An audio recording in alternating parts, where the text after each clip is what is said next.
We did it. It happened. And after the open, we're going to talk about the Spirit.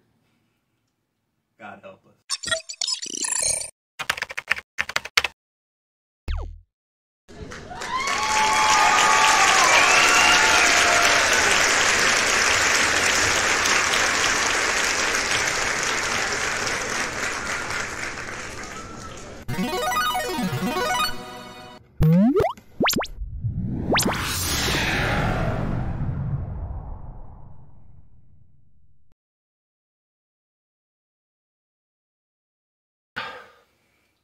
Before we talk about the terrible time we had watching that film, I've got to tell you about Everlasting Survivors. Woo! Good stories, yes!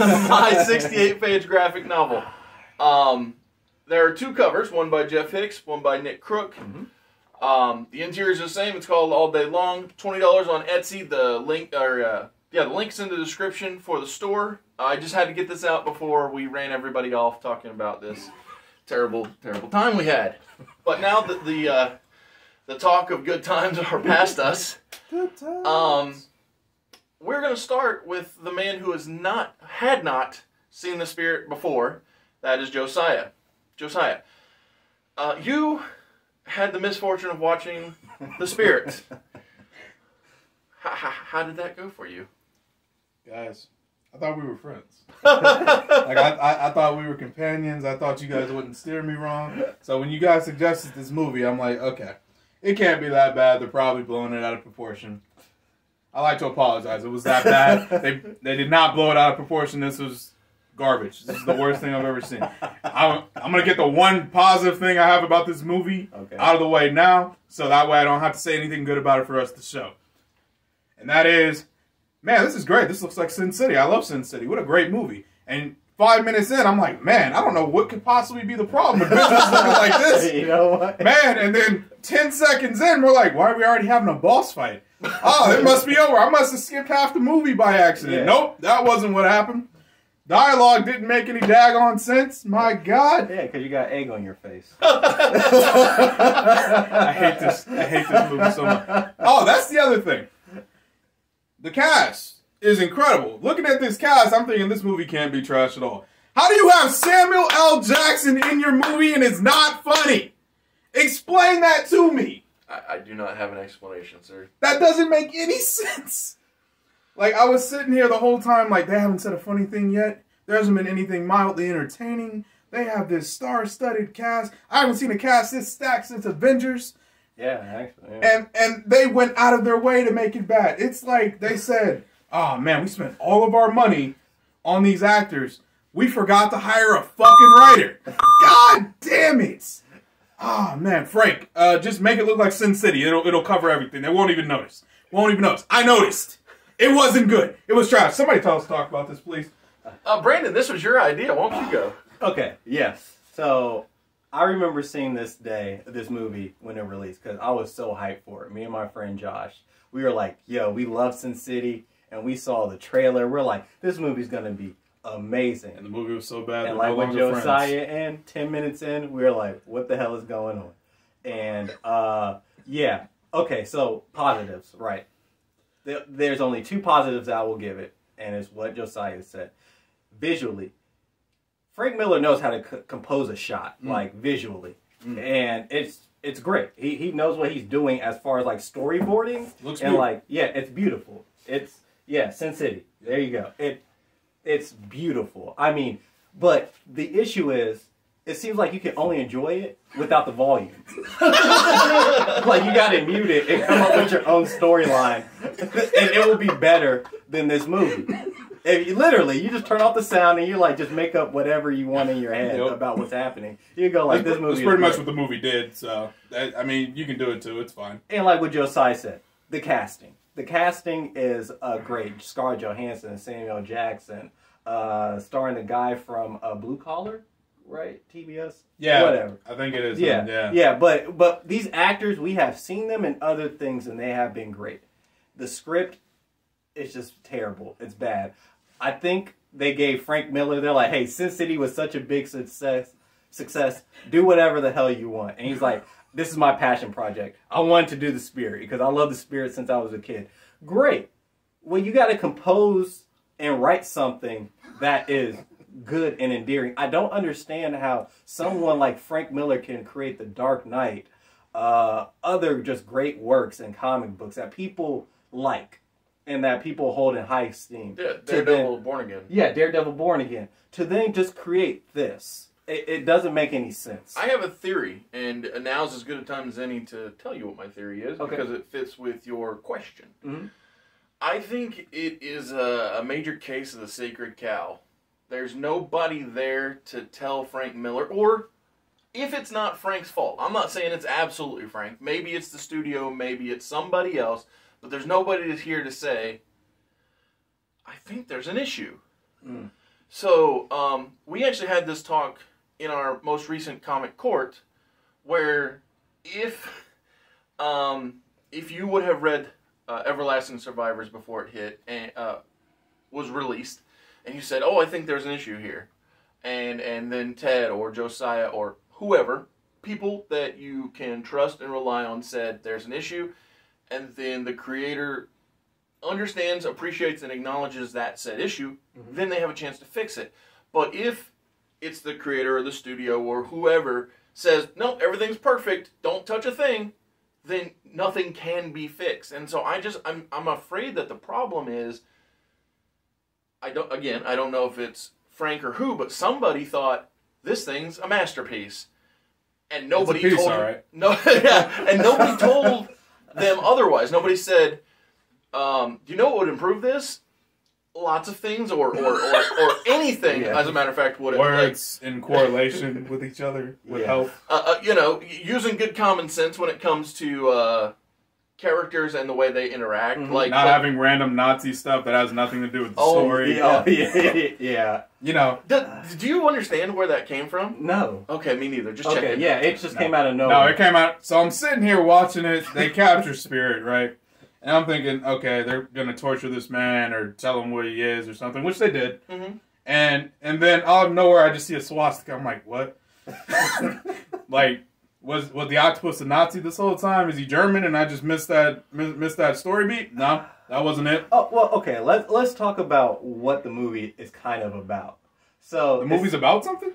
Oh, please enlighten me. Well, so in the gist, they're trying to find the blood of Heracles or Hercules, and why?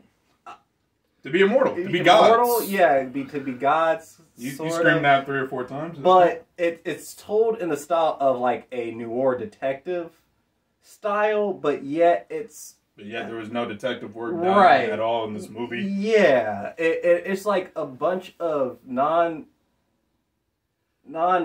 things connected together to It's create like a story. when you have a jigsaw puzzle, right? I'm and so you glad pour you all the said pieces that, out. because I was literally just thinking. And then you open 6 or 7 other jigsaw puzzles, and you pour all the pieces out, and then you try to connect all the pieces that don't go with each other. Right. That's what this movie is. And it's a love story between Eva Mendes and the Spirit. Is it a love story? No, I disagree entirely. I disagree with all of that. Okay. So it's, according to the Spirit, the only lover is my mother and my lover and the city, and they're all the same, and I hate it so much. Okay. No difference. Yeah. No difference. Well, hey, he gets a lot of women. Like, And that brings me to my other point that I absolutely effing hated. Now listen, I'm not going to sit here and say I'm the biggest feminist or anything like that, but I am a big proponent of women should respect themselves. And I really like it when women respect themselves in a film. This woman, I don't even remember her damn name. The Doctor. The Doctor. Oh, okay. Has no self-respect at all. This man, the Spirit, right? First of all, I thought he was supposed to be the hero. I could not root for this man because this man made out with this doctor after she patched them back together. Then, 10 seconds after making out with her, this new rookie cop comes in. Very beautiful woman, as in the whole movie. I love Castle. Yes. Yeah. Yeah, she comes in. Yep. And the first thing he does was flirt with her in front of the doctor. And I'm like, dude, you just were making out with her. Do you like her or not? No. Apparently the answer is yeah, he does, along with everybody else. Right, but okay, and one of the coolest scenes is when he's like kind of passed out and he's like, you see these a line of women and he's coming out of their mouths and stuff. That was kind of cool, like for the visually it looked great, but it had nothing to do with anything that was happening in the damn story. But it looked great. Yes, it looked great. Sorry, go. No, you're good. No, I'm not even done yet. Oh. And then my other thing, the other scene, because I told Oz this earlier, is at the end of the damn movie when, spoiler alert, he wins. Oh, big shock, big shock. But anyway, he survives, and he decides to full-blown make out with his childhood sweetheart, Crush, that was also the main villain, but also an anti-hero, but also an anti-villain, but also the bad guy, but also the good guy. And they make out for at least 2 minutes, 2-3 minutes of straight making out. Homegirl comes down, first of all, wasn't even on the damn battlefield, comes down to fucking save his ass, makes straight eye contact with him while this is happening, walks away in a huff, and then after he finishes making out with her, he says, you know, baby, we gotta go our separate ways now. And then he goes back to the doctor. Doc, you're the only one for me. Yeah. Doc, you're the only one for me. And you know what she does? Does she kick him in the balls? No. Does she slap him in the face? No. Does she say F off, you cheating motherfucker? No. No, doesn't do any of the above. She smiles, says, oh, baby. And then 2 seconds after that, Beckett comes up, the rookie cop. the rookie cop comes up, makes a hell of a shot to get that last second save, by the way. That was actually visually impressive. Yep. And he flirts with her, says, nice shot, kid, wink and nod. And then she says, you bastard. Instead of saying, and then to top the movie off, he goes back to saying, I have no love. Yeah. This city is my only love. Without the city, I don't exist. No one can replace my city. So I'm like, what the fuck was all that I just watched 2 seconds ago? And you guys think I'm exaggerating when I say 2 seconds. It was at least 5 seconds in between this scene that happened. So, I think... Okay. So I went to school. I went to the Ohio University, and I went there for audio and visual degree. And I think that if I had every piece of raw footage, I could probably make a 2 or 3 star film out of this. On Oz's scale. On my scale, yes. Mm-hmm. I think I could edit this in such a way that it could either be fine or passable. But for the first time on this channel, Mr. Super Oz, I will rate this movie as the lowest I can rate something, which is 1 star, which is, it was a fail. It was a failure as a movie. It's a 1 star film. I've only given 1 star to one match in the history of the channel. Now the Spirit has gotten the first 1 star rating from me on the channel. What about you guys? How you feeling? Go ahead, Brandon. Alright, so originally I was going to give it 2, but then when I rewatched it again, I was like, hell no. I could not do that. And all good faith. And I try to be nice, but this film, I think what makes me mad is that I'm just disappointed.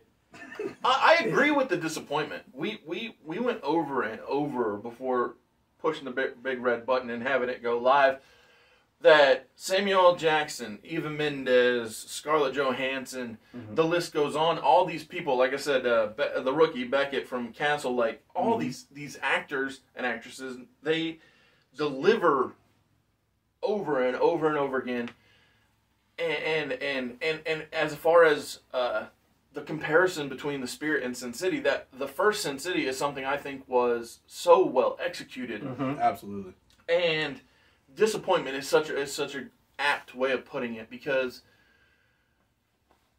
visually it should be good. The cast, it should be good. There are pieces and parts as I'm watching it play out. I'm like, okay, if we got rid of some of the lingering, because there was so much lingering. Yes, it was.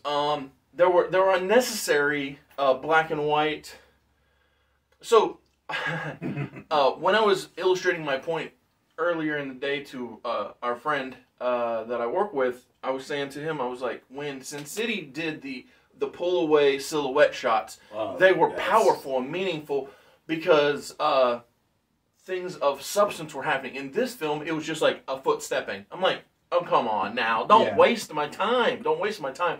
And I think that's one of the worst parts. It's disappointing because it wastes your time. Yeah, exactly. I mean, hey, I love me some monologues. Like, Sin City had this monologue galore, and I just love every word that comes out their mouths, the characters' mouths, and it's just great. But the spirit, like, it's just redundant. This is my city. I love my city. Oh, these women. And it's just over and over and over again. Repetitive. And it just doesn't get to a point. And then finally it does. It's like, well, you could have just summed that up in like 2 words. Yeah, 2 words, and it would have been fine. So back to the review I give it a 1. It's not trash because I've seen worse movies that don't make any sense, but it's visually appealing. Well, that's why I call 1 a fail. Yeah, and 0 stars is trash. Sorry. Yeah, 0 is trash, but yes, 1 is a fail. Yeah, it's a failure. It's a failure as a film. Yes. Josiah, do you want to give your star rating for the film? Because you're up. Yeah. So just real quick, like I said, I just want to re-echo. Yes, visually, this is a stunning movie. It looks great. If you just watch this movie with just pictures, it would probably be your favorite film in that aspect of it, right? Monologue-wise, Brandon calls it, like, they just monologue for the sake of monologuing. Another movie, and I was telling Oz this before we hit the big red button, is that that does monologues really well and really adds to the story and really adds to the plot and where it's going, is Watchmen. And this movie was very much I kind of jokingly like compared it to, this is like if they gave Rorschach his own movie and then they decided to write him as Deadpool instead of Rorschach. But then they also don't have any of the elements that make Deadpool funny. So it's literally just Rorschach being Deadpool unsuccessfully. And that's pretty much what this movie is to me. Yeah. So I'm giving it a 1 because I asked Oz how he does his scaling, and he says basically if I couldn't finish the movie, it's a failure.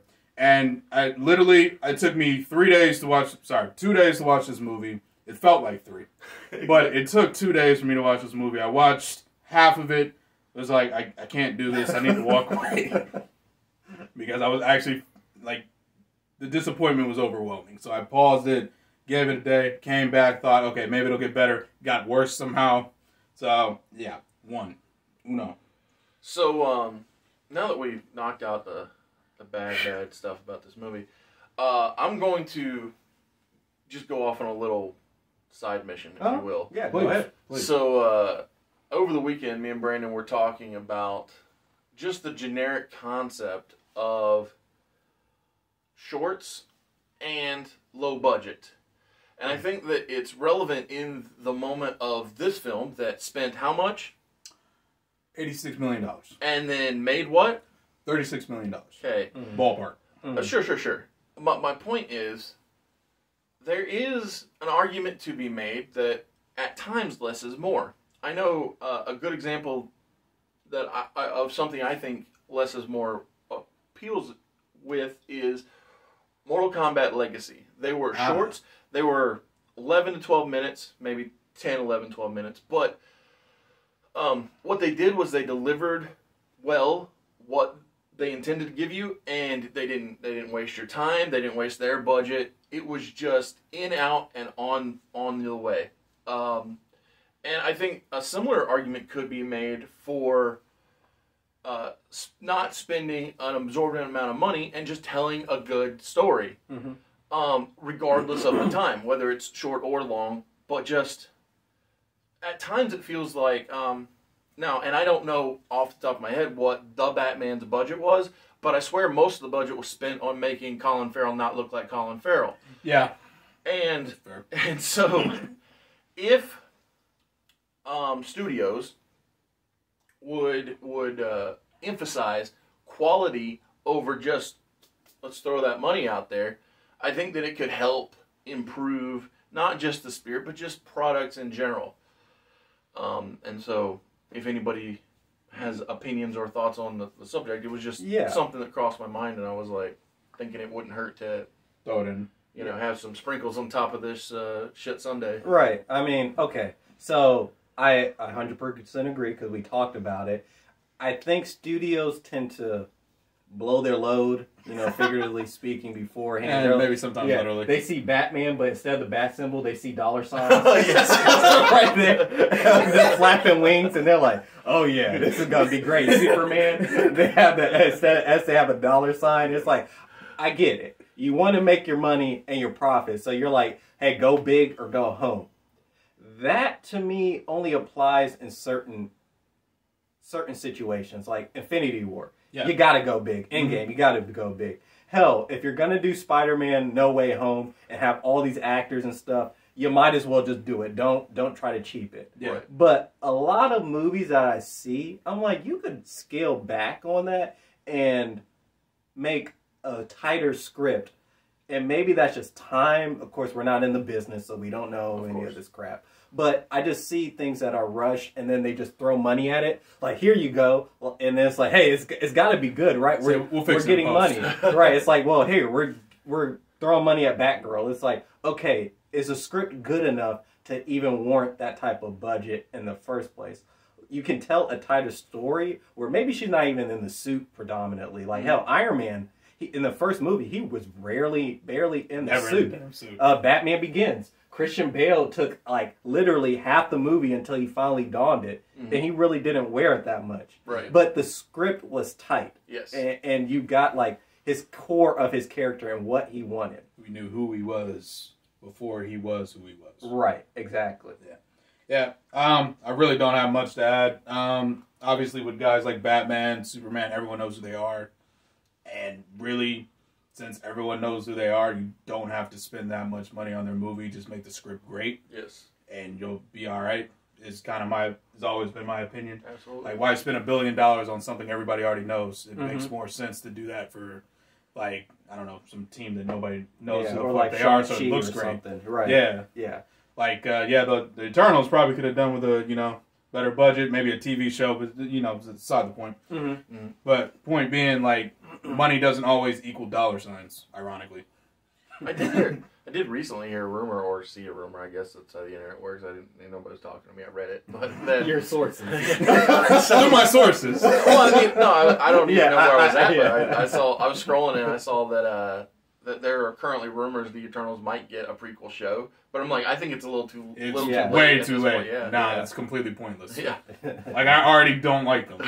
So, it's pointless. Like, I didn't read the comic book. I had no preference for them before the movie happened. So, if you did that before and said, okay, who the heck are these guys? Oh, okay, this isn't bad. I'll watch the movie, see how it goes. Right. Now I've seen the movie. I hate them. I don't give a crap about them. So, not going to watch a prequel show about them.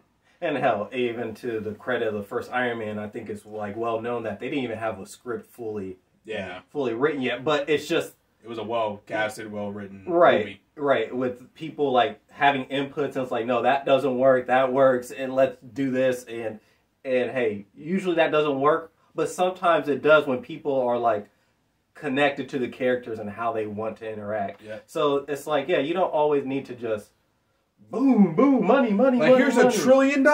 Yeah, it's like, this has to make it, for instance, Batman v Superman. They spent a lot of money on that movie. And it was on everything but the script. I hate to see it. Yes, even the extended cut had... The extended cut somehow made it worse. Yes and no. I admit, to me, it was... The extended scenes were what? More action? More Batman? No, I really don't remember. It's been a long time. It gave more context to like why Bruce was doing stuff and stuff, but it kind of didn't. It's a definition of a mixed bag. So. Yeah. No, I was just saying very, very little. But yeah. The best thing about that movie was Gal Gadot, and that was all I had. Wait, hey, this is perfect. It's perfect. Next week we are doing our second non-wrestling triple shot. It is what we think, what we want, and a wild card pick for the DCEU. Whoa! So tune in to Mr. Super Oz next week. I'm so glad that worked out. To see what we have to say about the DCEU. See ya. Bye. Bye.